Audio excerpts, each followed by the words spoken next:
Hello, my dear friends, it's Sven here from Nerd Tonight, and welcome to another episode of Tabletop Tuesday. So, in this episode, I kind of want to describe to you the dice code, a way to describe every different dice that is there in the tabletop world. And there are many differences to be had. This, my friends, is what I call a standard issue of a D6.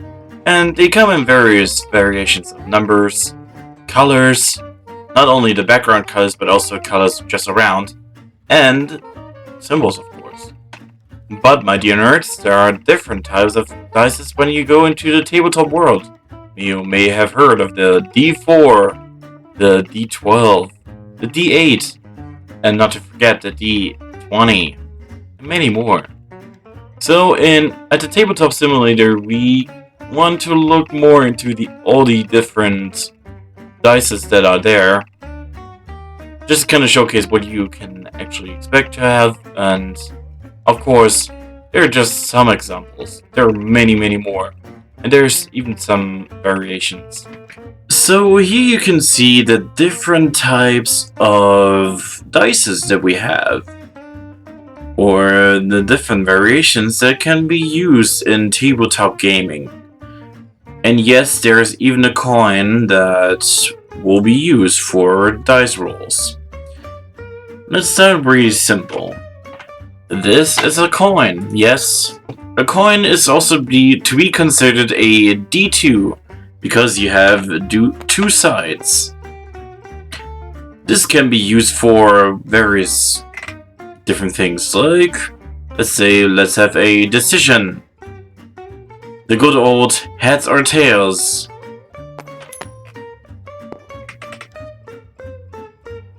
Or, well, that's basically just a very own thing that it can do.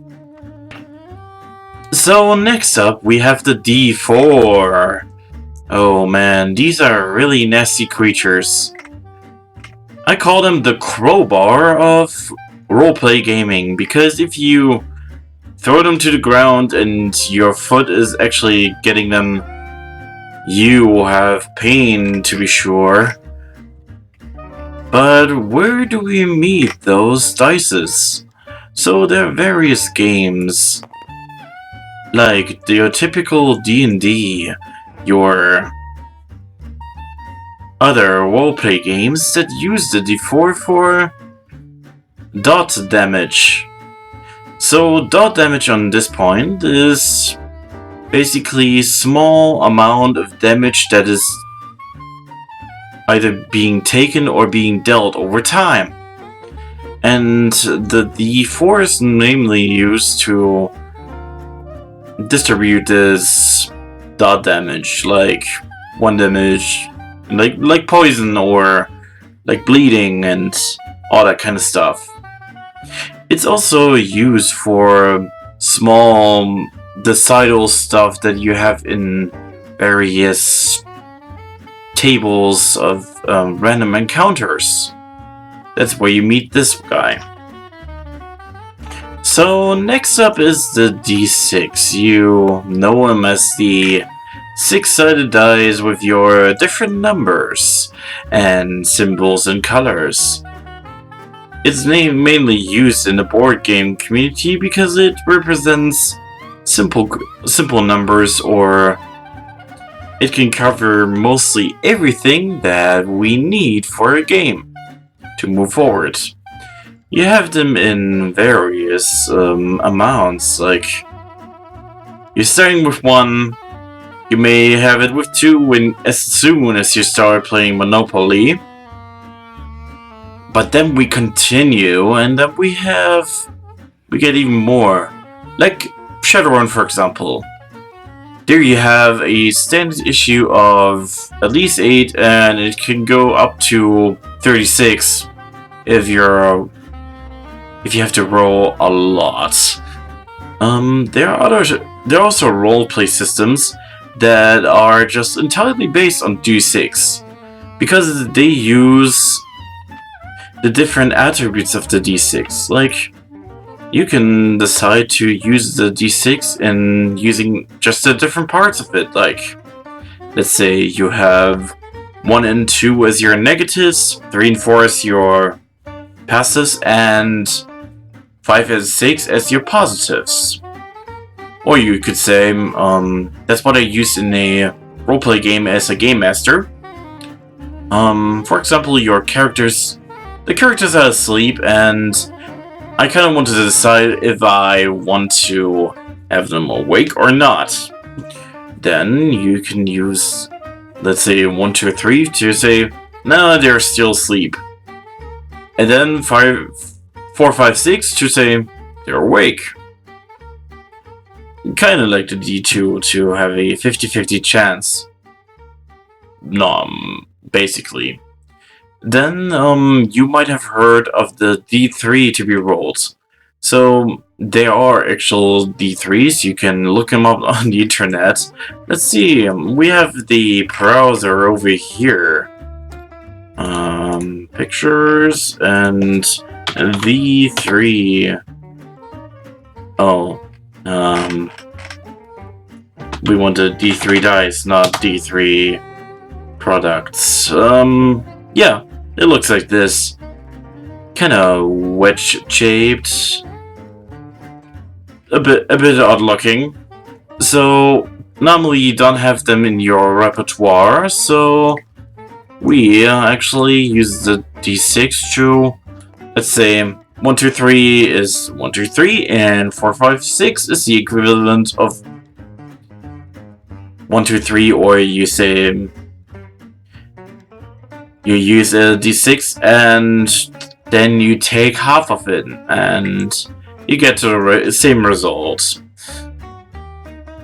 Then of course, as I said, different symbols, like you can add a hit dice, like the one that I created for the Fallout system. Let's see if we can get the dice open for now. Dice over here. Because we already have that template. Steam Ramps common. Then further down, Tabletop Simulator, modding, dice templates, and D6 Fault Zone, for example. We put it for local because it's just for this episode, and here we are. Yeah, zone dice. You can do them also with a D6. So we talked about the D6. Oh, one thing I actually forgot to mention.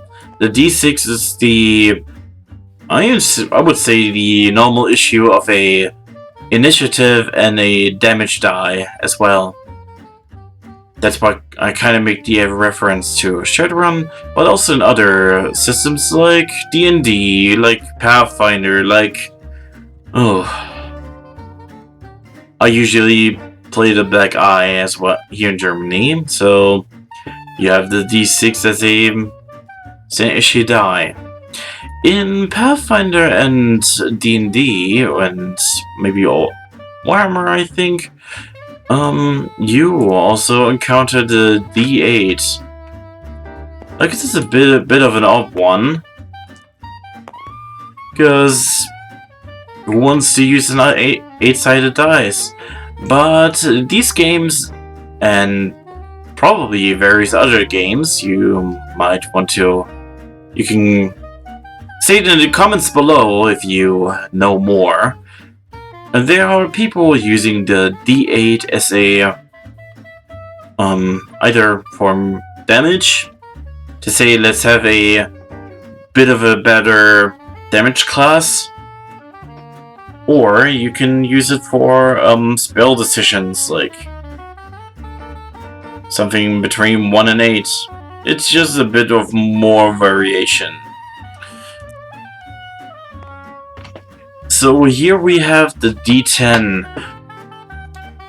It has various uses. Of course, you can make decisions of 1 to 10, but there's also the application with another D10 to work as a D100, Or normally there would be another dice that uses that uses tenors as the different d10 numbers to determine this is the decimal number, and this one will be used for the single numbers.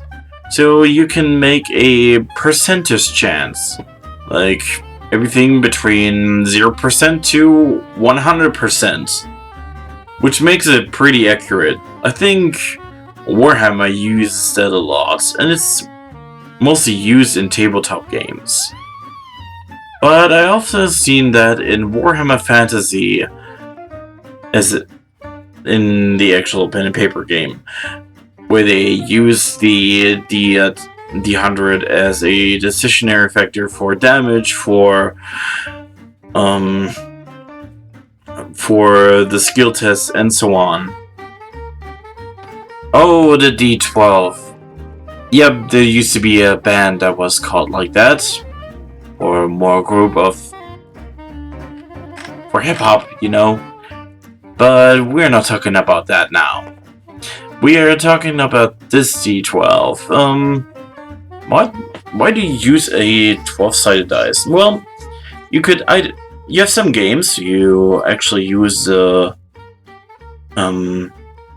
use 2 6-sided dice, and sometimes you just want to have it easy and just use the D12 to just save dice, I guess. But there's more applications to that. Like, on the internet, I kind of researched for the meaning of the D12, and this one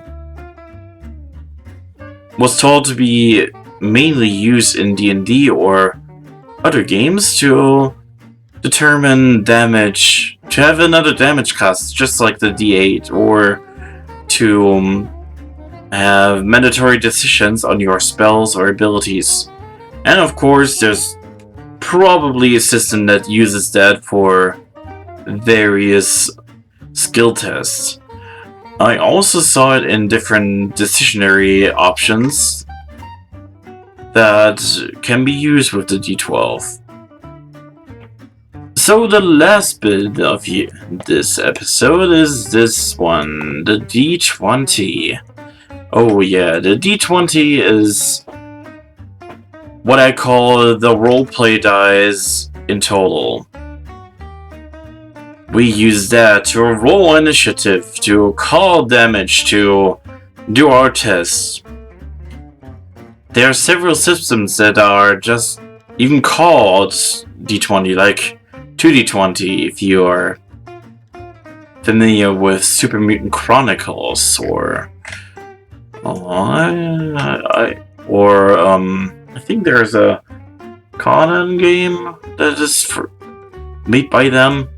Well, several examples, you know. But yeah, the D20, it's used for decisionary action. It's even used for life points. I saw it in Magic the Gathering. It was basically the introduction for me to anything fantasy. They use it as a life point dice. It's sorted in the different numbers, so you are actually able to tell how to count down the numbers for your life points. But then I went on with my roleplay career as I was introduced to more and more games, and there you had the D20 as the usual test or ability check dice. Really, and just occasionally you will use it for other different things. Then there are variations. You can be like, okay, let's take 5 of them and we have a D100. Or, I also saw it in decisionary actions like the great thing is you can separate the numbers into several categories. So you can say, 1 to 5 is one decision, 6 to 10 is the next. Like, you can part the dice in different sections, and it makes it quite versatile in use of decision making or even tables. So I really love that dice. So, and of course, when you look up at the internet, you see different dices that are available online. Here we have the D100 that I talked about. And then you have the various variations, like you actually have D100s that are really huge, like you can hold them in your hand and they are just, well, if you need them, just take them. And then you have your D50, D60, D30. They might have their use, but I find them as more of an accessory. You can do that with all the other dice too. But for now, I hope you liked this episode. Be sure to like and subscribe. And sure, use that knowledge for your future. Use it for your D&D rounds too, or your other tabletop and pen and paper games to have as a reminder, oh, I could use it as that kind of dice. I could use it for that kind of purpose. And with that knowledge, I will leave you for today, and until then, have a good time. Take care.